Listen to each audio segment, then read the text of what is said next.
রোজ রোজ তেল মশলা না খেয়ে নরম তুলতুলে হাজার ছিদ্রযুক্ত এই হেলদি টেস্টি তেল ছাড়া রেসিপিটা করে দেখতে পারেন। নমস্কার বন্ধুরা, শম্পার রান্নাঘরে আরো একটা নতুন রেসিপিতে সবাইকে স্বাগত।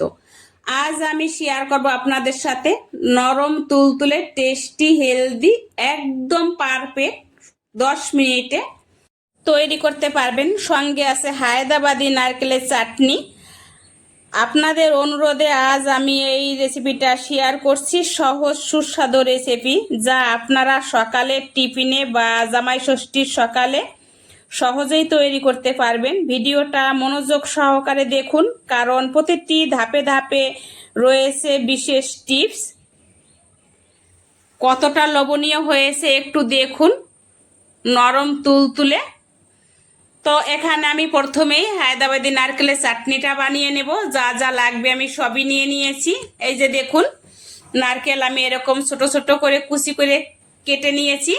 আর নিয়েছি হাফ চামচ ছোলার ডাল, দিলাম এখানে চিনেবাদাম, মটর ডাল, আর বিশেষ কিছু এখানে লাগছে না।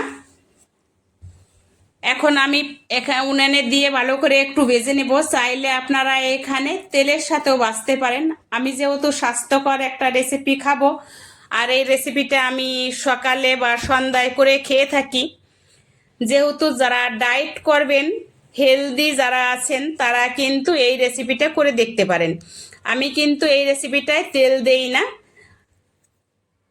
তেল ছাড়াই আমি একটু ভেজে নিয়ে আসলাম। এতে কিন্তু অনেকটা ঘ্রাণ স্বাদ বজায় থাকে। আর দিয়ে দিলাম কয়েক টুকরো এখানে আদা, পরিমাণ মতো দিলাম লঙ্কা। আপনারা যেরকম জাল খাবেন সেরকমই দেবেন। দেব এখানে এই যে 1 মুঠ দিয়েছিলাম ধনেপাতা। ধনেপাতা দেওয়াতে কিন্তু চাটনিটা আরো ঘ্রাণ বেশি আসবে, স্বাদ বেশি হবে। দিলাম কয়েকটা কারি পাতা, আপনারা পুদিনা পাতাও দিতে পারেন। দিয়ে দিলাম পরিমাণ মতো লবণ, অল্প পরিমাণে চিনি। আর ওই বাটিতে আমি 1 বাটি দিলাম এখানে জল। 1 বাটি নারকেল নিয়েছি, এই কারণে আমি 1 বাটি জল দিয়েছি। চাইলে আপনারা এখানে দইও দিতে পারেন বা দুধও দিতে পারেন। কত সুন্দর কালারটা এসছে দেখুন। তো এখন আমি একটা তড়কা করব। এর জন্য নিয়ে নিলাম কড়াইয়ে দিয়ে দিলাম তেল, দেব সর্ষে ফোড়ন। আপনারা এখানে শুকনো লঙ্কা দিতে পারেন, আমি কিন্তু শুকনো লঙ্কাটা দেইনি, যেহেতু আমার পেটের প্রবলেম রয়েছে, এই কারণে শুকনো লঙ্কাটা আমি অনেক সময় দেই না। কয়েকটা দিলাম এখানে কারি পাতা। কারি পাতা দেওয়াতে কিন্তু আরো চটপটা হবে এই রেসিপিটা। দেব একটু হিং, যেহেতু নিরামিষ করছি আমি, সেহেতু একটু হিং দিলে স্বাদ আরো দ্বিগুণ হবে। খুব অল্প পরিমাণে আমি একটু হিং দিয়ে দিলাম। আপনারা এখানে রসুনও দিতে পারেন, আমি নিরামিষভাবে করছি। একটু ফুটে উঠেছে, গ্রানটা বেরিয়ে এসছে। আর দিয়ে দেব এখানে এই যে যেটা করে রেখেছিলাম চাটনি, এই চাটনিতে দিয়ে দেব পুরো। এই চাটনিটা এতটা সুস্বাদু হয়, একবার খেলে কিন্তু মন ভরবে না, বারবার খেতে ইচ্ছা করবে। একবার বানিয়ে 1 সপ্তাহ অবধি আপনারা রেখে দিতে পারবেন। আর রুটি পরোটা বা আপনারা করে নিতে পারেন এখানে শাঁস পিঠে দিয়েও কিন্তু খেতে খুব ভালো লাগে। আর শাঁস পিঠে তো আমার বেশি প্রিয়, মাঝে মধ্যেই করে থাকি। আর এখন করে নেব যেটা সুজি দিয়ে একটা ব্যাটার করে নেব।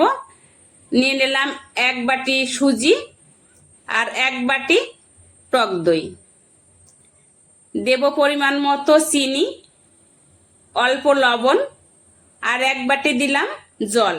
1 বাটি সুজি, 1 বাটি টক দই, আর তার সাথে কিন্তু 1 বাটি জল হইলেই পারফেক্ট একদম। তো আমি একটু মিক্সার বাটিতে ঘুরিয়ে নিয়ে আসলাম। এই যে দেখুন, ব্যাটারটা ঠিক এরকম হয়েছে। যদি আপনারা বেশি নরম খেতে চান তাহলে কিন্তু আর একটু জল মিশাতে পারেন। আমি আর জল মিশাবো না, ঢেলে নিলাম একটা কাচের বলে। তো এখন যেটা করব, এই যে 1 প্যাকেট ইনো দেব। আপনারা ইনোর জায়গায় কিন্তু এখানে বেকিং সোডা বা খাই সোডাও ব্যবহার করতে পারেন। একটু নেড়ে মিশিয়ে রেখে দেব। এই দেখুন দেওয়ার সাথে কতটা ফুলে উঠেছে। ভালো করে আমি গুলিয়ে নিচ্ছি।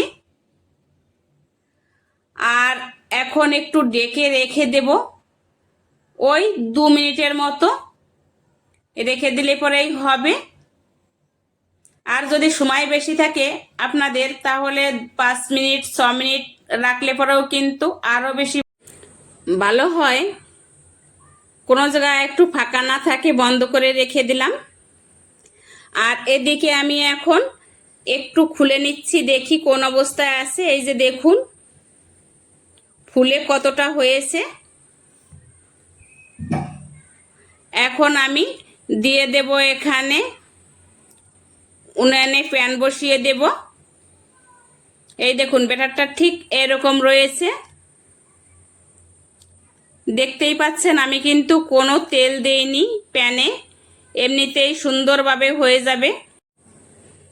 আপনারা যদি এই রেসিপিটা ট্রাই করে থাকেন তাহলে কমেন্টে জানাতে একেবারে ভুলবেন না কেমন হলো। আপনাদের মতামত পরামর্শ আমার পরবর্তী ভিডিও বানাতে অনেক সাহায্য করবে।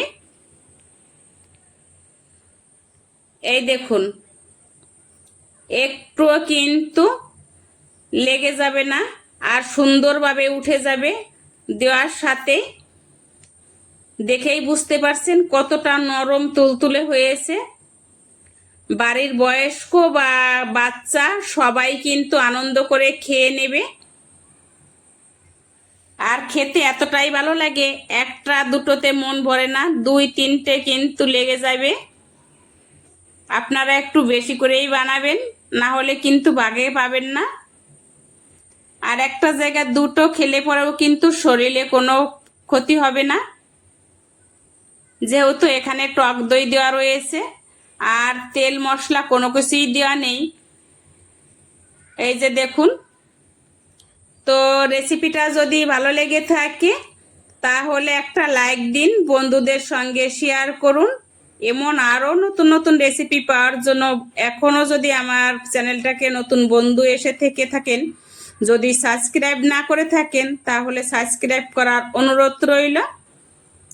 পাশে থাকা বেল আইকনটি চাপতে একেবারে ভুলবেন না, যাতে নতুন নতুন ভিডিও আপলোড হলে সঙ্গে সঙ্গে জানতে পারেন। এই দেখুন কতটা নরম তুলতুলে হয়েছে। আর একটা কথা বলতে চাই বন্ধুরা, কয়েকদিনে আমার শরীরটা আবার একটু খারাপ হচ্ছে, কিন্তু এই অবস্থায় আমি ভিডিও কন্টিনিউ দেওয়ার চেষ্টা করছি আর ভিডিও দিয়ে যাচ্ছি। কম বেশি সবার পরিবারে আমি যাচ্ছি। আর আপনারা অনেক অনেক ভালোবাসা আমাকে দিয়েছেন, যার জন্য আমার এত কষ্টের পরও আমি ভিডিও দেওয়ার বাধ্য হই। এই ভিডিওটা আশা করি আপনাদের অনেক কাজে আসবে। যে বন্ধুরা এই ভিডিওটা চেয়েছেন অনেক ধন্যবাদ আমার কাছে রেসিপিটা চাওয়ার জন্য। আরও যদি কোনো রেসিপি এরকম আপনাদের চাওয়ার থাকে আপনারা কমেন্টে জানাতে পারেন কোন ধরনের ভিডিও আপনারা পেতে চান। আমি চেষ্টা করব আপনারা যে ধরনের ভিডিও চান সেই ধরনের ভিডিও দেওয়ার জন্য। আর এরকম নতুন নতুন ভিডিও পাওয়ার জন্য এভাবে পাশেই থাকুন। সবাই ভালো থাকুন, সুস্থ থাকুন। দেখা হবে আবার নতুন ভিডিওতে। ধন্যবাদ।